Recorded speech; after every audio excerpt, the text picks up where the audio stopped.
En quittant le travail, mon regard a été immédiatement attiré par une silhouette désespérée assise sur le trottoir devant l'hôpital. Lyon a toujours eu son charme, même dans ses moments les plus sombres, mais la scène qui se déroulait devant moi était déchirante.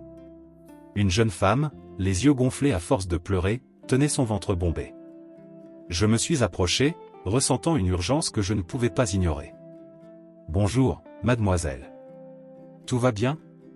ai-je demandé, essayant de ne pas lui faire peur. Elle releva la tête, dévoilant un visage jeune, mais marqué par la souffrance. « Non, rien ne va », murmura-t-il entre deux sanglots. « Ils ne m'ont pas laissé entrer, ils ont dit qu'ils ne pouvaient pas m'aider. »« Comme ça ? Vous êtes enceinte et avez besoin de soins. » Mon indignation était palpable.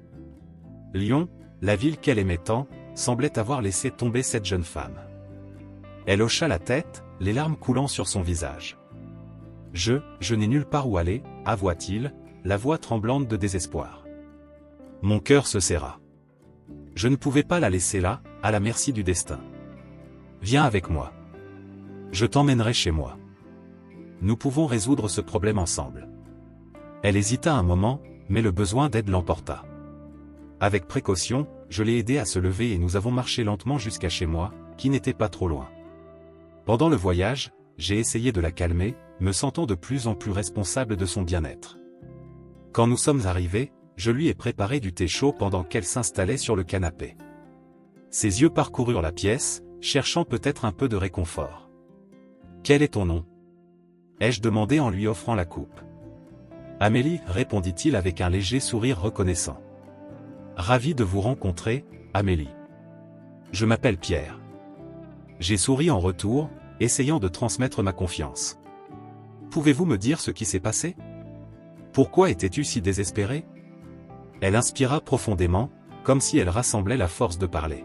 « Je fuis une relation abusive. Le père de mon bébé, il est viol. J'ai dû quitter la maison précipitamment, sans rien. Je pensais que l'hôpital pourrait m'aider, mais, sa voix s'est tue et de nouvelles larmes sont venues. Tu es en sécurité ici, Amélie. Je promets que je ferai tout ce qui est en mon pouvoir pour vous aider. » Je lui ai tenu la main, ressentant le besoin de lui offrir un réconfort tangible. Elle hocha la tête, un peu plus calme. « Merci, Pierre. Tu ne sais pas à quel point cela compte pour moi. » Ce soir-là, je lui ai préparé une chambre d'amis. Alors que je redressais les draps et ajoutais des oreillers supplémentaires, mon esprit s'emballait. Comment une personne aussi jeune et vulnérable peut-elle vivre une telle épreuve ? L'idée que l'hôpital l'ait rejetée était révoltante. « Demain, nous chercherons un médecin. Je connais un ami qui peut t'aider. » dit-il en la voyant s'installer confortablement sur le lit. « Merci, Pierre. » Elle a souri, un sourire triste, mais plein de gratitude. Quand j'ai quitté la pièce, j'ai fermé la porte avec précaution et je suis resté silencieux un moment dans le couloir. Ma maison autrefois solitaire et silencieuse me semblait désormais différente. Il y avait une nouvelle présence, une nouvelle responsabilité. Et même si c'était un chemin incertain, j'ai senti que c'était le bon. Alors la nuit tomba sur Lyon, et je m'assis dans mon fauteuil, réfléchissant à ce que l'avenir me réservait. Amélie s'est endormie rapidement, épuisée tant physiquement qu'émotionnellement. Pendant ce temps, je savais que ce n'était que le début d'un voyage qui changerait nos vies pour toujours. Je me suis réveillé tôt ce matin-là, déterminé à aider Amélie du mieux que je pouvais. Je savais que je devais l'emmener chez un médecin immédiatement. J'ai appelé mon ami de longue date, le docteur Bernard, un homme de confiance au cœur immense, tout comme le mien. J'ai rapidement expliqué la situation et il nous a rapidement intégrés à son emploi du temps. « Pierre, amène-la au cabinet à 10 heures. Je trouverai un moyen de la voir le plus tôt possible, » dit le docteur Bernard de sa voix calme et réconfortante. Amélie semblait nerveuse pendant le trajet. Il me tenait fermement la main et j'essayais de lui transmettre autant de calme que possible.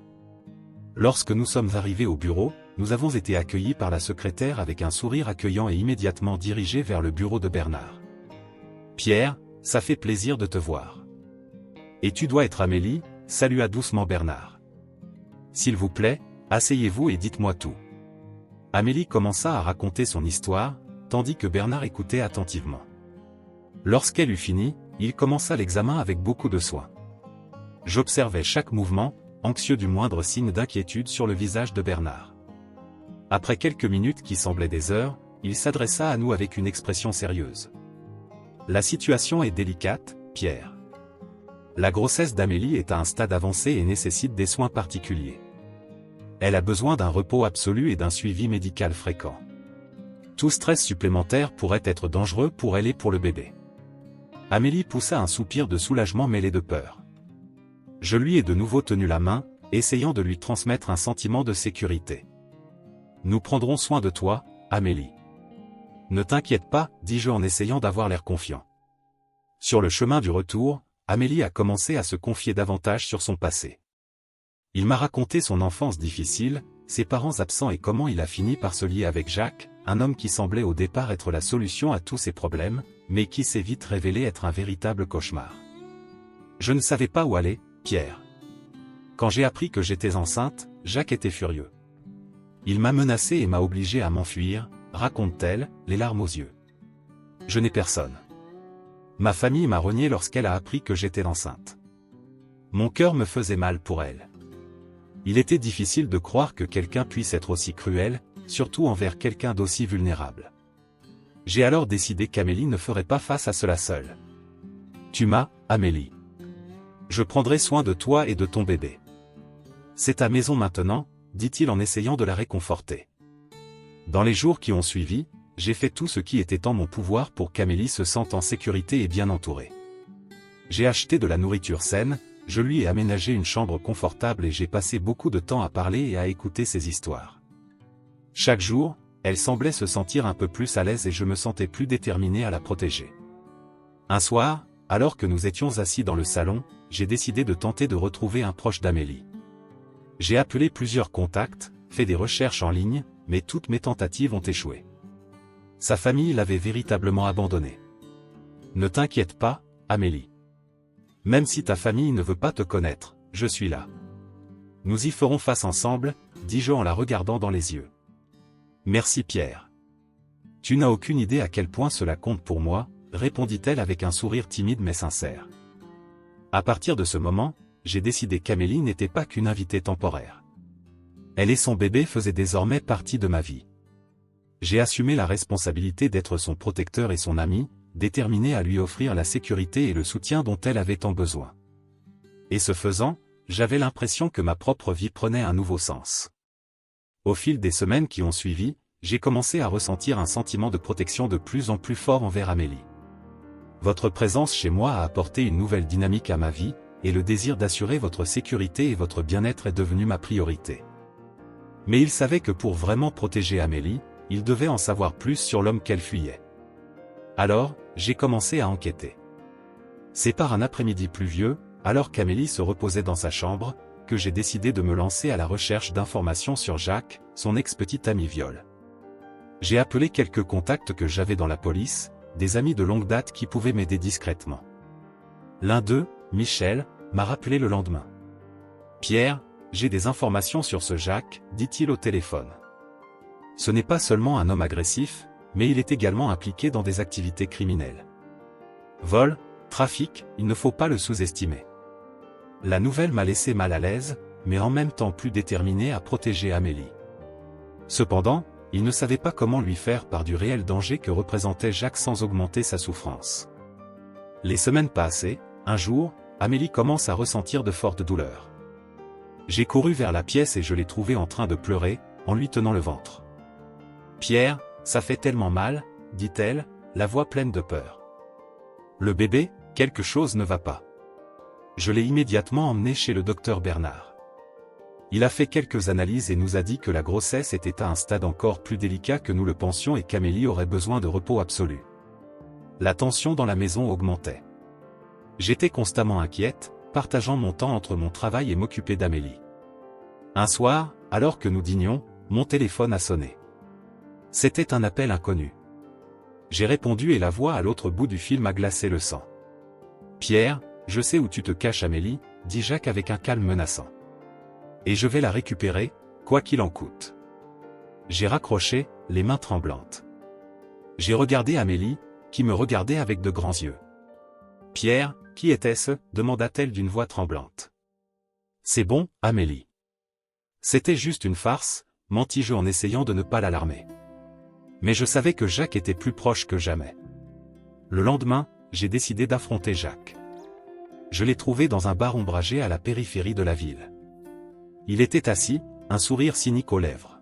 « Alors tu es le grand héros qui protège mon Amélie ?» dit-il en se relevant lentement. « Elle n'est pas à toi. »« Et elle ne le sera jamais, » répondis-je en essayant de rester calme. Jacques a rié, d'un mouvement rapide, m'a frappé violemment au visage. Je suis tombé au sol, goûtant du sang dans ma bouche. Il s'approcha, plus menaçant que jamais. « Tu ne sais rien, Pierre, » dit-il. « Amélie a des secrets que vous ne pouvez même pas imaginer. Elle n'est pas la victime innocente que vous pensez. »« De quoi tu parles ?» ai-je demandé en luttant pour me lever. Jacques se pencha et me murmura à l'oreille. « Demandez-lui à propos de l'argent. Demandez-lui ce qui s'est réellement passé. Et alors, peut-être que vous comprendrez. » Je suis rentré chez moi, l'esprit dans un tourbillon de pensées. J'ai retrouvé Amélie dans le salon, les yeux écarquillés lorsqu'elle a vu mon état. « Pierre, que s'est-il passé ?» a-t-elle demandé en courant pour m'aider. « J'avais rendez-vous avec Jacques, » répondis-je, sentant la colère et la confusion monter en moi. « Il a dit qu'il y avait quelque chose que tu ne m'avais pas dit. Quelque chose à propos d'argent. » Que voulait-il dire, Amélie? Elle se figea, la peur visible sur son visage. « Pierre, je ne sais pas de quoi il parle. »« Amélie, j'ai besoin de la vérité, » ai-je insisté.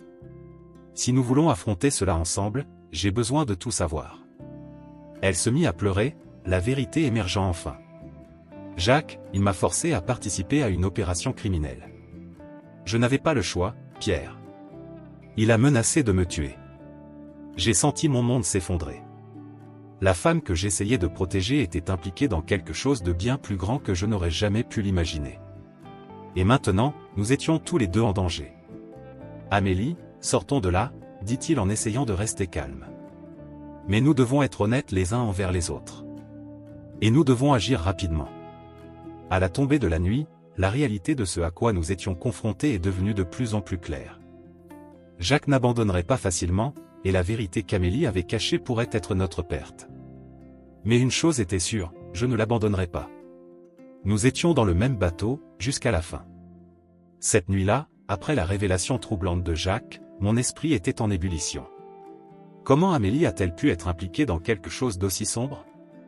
Je me suis senti trahi et confus, mais son expression désespérée m'a fait réaliser qu'il y avait plus à dire dans l'histoire. J'ai décidé que je devais la confronter. « Amélie, j'ai besoin que tu me dises la vérité. Jacques a dit que tu étais impliquée dans un stratagème criminel. Est-ce vrai ?» ai-je demandé, essayant de garder ma voix calme même si mon esprit s'emballait. Elle baissa la tête, les larmes commencèrent à couler sur son visage.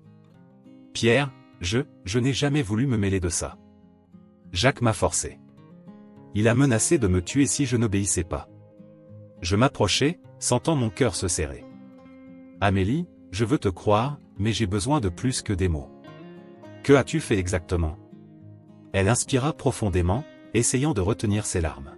« J'étais utilisé comme un mulet, Pierre. Jacques me faisait transporter de la drogue. C'est comme ça que je suis tombée enceinte. J'étais sur un des accouchements quand il m'a violée. » La colère que j'éprouvais envers Jacques grandissait encore. « Pourquoi ne me l'as-tu pas dit plus tôt ? » J'avais peur, Pierre.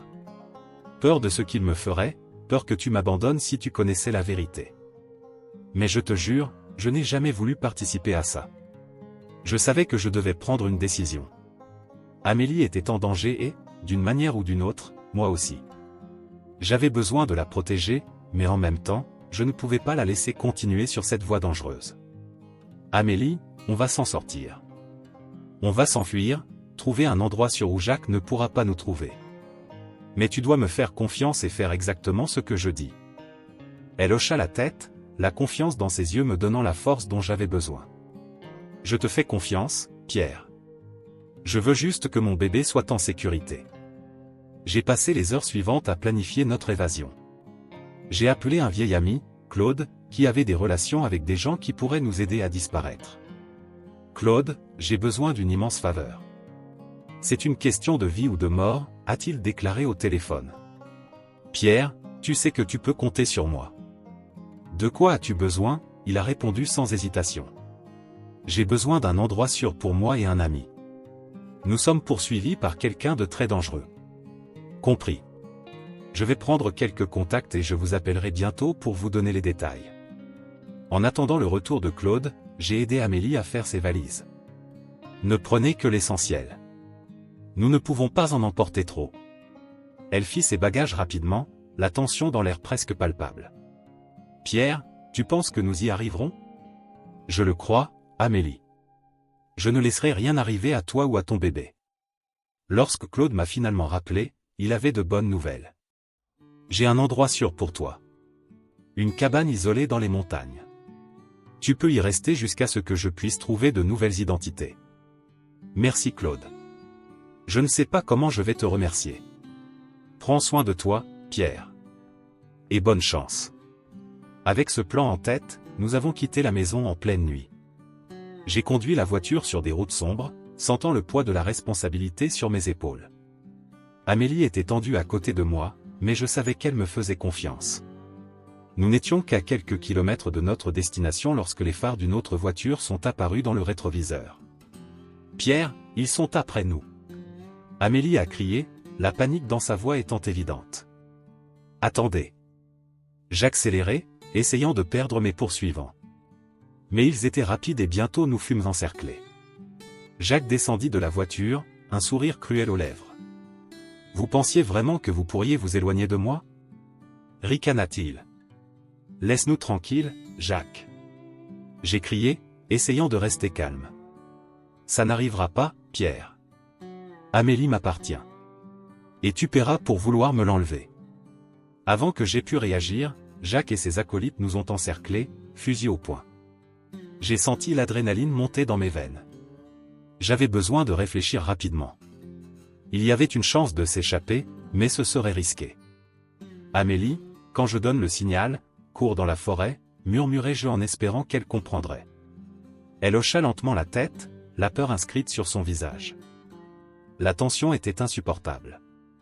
J'avais besoin de faire quelque chose. D'un mouvement rapide, j'ai poussé l'un des acolytes et j'ai crié, « Maintenant, Amélie, cours !» Elle a couru vers la forêt pendant que j'essayais de repousser les hommes de Jacques.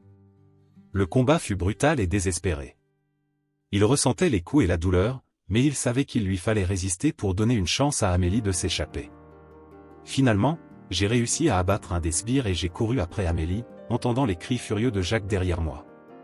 Nous étions désavantagés, mais l'espoir de nous échapper nous donnait de la force. Nous avons continué à courir à travers la forêt, sans nous retourner. Je savais que notre combat était loin d'être terminé, mais à ce moment-là, tout ce qui comptait était d'assurer la sécurité d'Amélie et de son bébé. L'adrénaline coulait dans mes veines tandis que nous courions dans les rues sombres de Lyon, essayant d'échapper à Jacques et à ses acolytes. Le bruit de pas précipités derrière nous était comme un tambour incessant dans mes oreilles. Amélie haletait à côté de moi, une main tenant son ventre gonflé. Je savais qu'elle souffrait, mais nous ne pouvions pas nous arrêter. Pas maintenant. Pierre, je ne peux pas, continuer, haleta Amélie, la voix tremblante d'épuisement et de peur. Essaie, Amélie. Encore un peu, suppliai-je, sentant le désespoir s'insinuer dans ma voix. Soudain, j'ai ressenti une douleur brûlante à l'épaule. Un des acolytes de Jacques avait réussi à nous rattraper et m'avait blessé avec un couteau. Le sang a commencé à couler rapidement, teignant ma chemise en rouge. Amélie a crié en voyant le sang, mais je l'ai poussée à continuer de courir. Nous ne pouvions pas nous arrêter, pas maintenant. Finalement, nous avons repéré un autre hôpital dont nous avions déjà été refoulés. Avec les derniers vestiges d'énergie, j'ai poussé la porte d'entrée et nous sommes pratiquement tombés dans le hall. Infirmières et médecins se sont précipités vers nous. « Aidez-nous s'il vous plaît !» J'ai crié, ma voix se cassant alors que je tenais Amélie, qui commençait déjà à accoucher. « Nous avons besoin d'une civière ici !» a crié une infirmière, et bientôt Amélie a été emmenée aux urgences. J'ai essayé de la suivre, mais mes jambes ont cédé et un médecin m'a retenu. « Vous êtes blessé. Vous avez besoin de soins, dit-il fermement. « Non, j'ai besoin d'être avec elle, ai-je protesté, mais le médecin était catégorique. « Vous ne pouvez aider personne si vous vous évanouissez à cause d'une perte de sang, a-t-il soutenu, et je savais qu'il avait raison. À contre-séhur, je me suis laissé emmener dans une autre pièce, où ils ont soigné ma blessure. Après qu'elle ait été recousue et que mon épaule ait été bandée, je suis allé dans la salle d'attente. Le temps semblait s'écouler alors que j'allais et venais, essayant de ne pas penser au pire. Finalement, une infirmière sortit de la salle d'opération. « Comment est-elle » ai-je demandé, mon cœur s'arrêtant presque. La situation est compliquée. Amélie a un problème médical grave que je n'avais pas évoqué. L'opération est à haut risque, m'a-t-elle expliqué, et j'ai senti le sol disparaître sous mes pieds. En attendant, je me suis souvenu du sac d'Amélie que j'avais apporté avec moi. Je me suis souvenu de quelque chose dont elle prenait toujours soin avec tant de diligence. J'ai ouvert le sac et j'ai trouvé une lettre. Mon cœur s'est emballé lorsque j'ai vu mon nom écrit sur l'enveloppe. En serrant la main, j'ouvris la lettre. Pierre. Si vous lisez ceci, cela signifie que quelque chose s'est mal passé. Il y a quelque chose que je veux que tu saches. Je suis ta fille. Ma mère, Claire, a toujours parlé de toi avec tendresse, mais n'a jamais eu le courage de te chercher. Quand j'ai découvert qui tu étais, je t'ai recherché, non seulement par besoin, mais par espoir. J'espère que vous pourrez me pardonner de ne pas vous l'avoir dit plus tôt. Je voulais juste avoir une chance de te connaître. Avec amour, Amélie. Mes yeux se remplirent de larmes et un profond sanglot s'échappa de ma gorge. La femme que j'avais si ardemment décidé de protéger était en fait ma propre fille. La fille dont je ne connaissais pas l'existence. Douleur et joie se mélangeaient dans un tourbillon d'émotions, et j'ai pleuré désespérément, consciente que j'avais presque perdu la seule famille qui me restait. La porte de la salle d'opération s'est rouverte et le médecin est sorti. Il m'a regardé avec une expression sérieuse, mais il y avait une touche d'espoir dans ses yeux. Elle est stable pour le moment, mais elle est toujours dans un état critique. Nous avons fait tout ce que nous pouvions, a-t-il déclaré. J'ai tenu la main du médecin et je l'ai remercié, la voix rauque d'émotion. J'ai été emmené dans la chambre où se trouvait Amélie. Elle avait l'air si fragile, connectée à d'innombrables appareils. Je m'assis à côté d'elle, lui tenant la main. Amélie, je suis là. Et je le serai toujours, ma fille, murmurai-je, sentant grandir en moi une nouvelle détermination. Je ferai n'importe quoi pour la protéger et m'assurer qu'elle et son bébé aient une vie sûre et heureuse. Et à ce moment-là, j'ai compris que, même au milieu du désespoir, j'avais trouvé quelque chose de précieux, ma famille.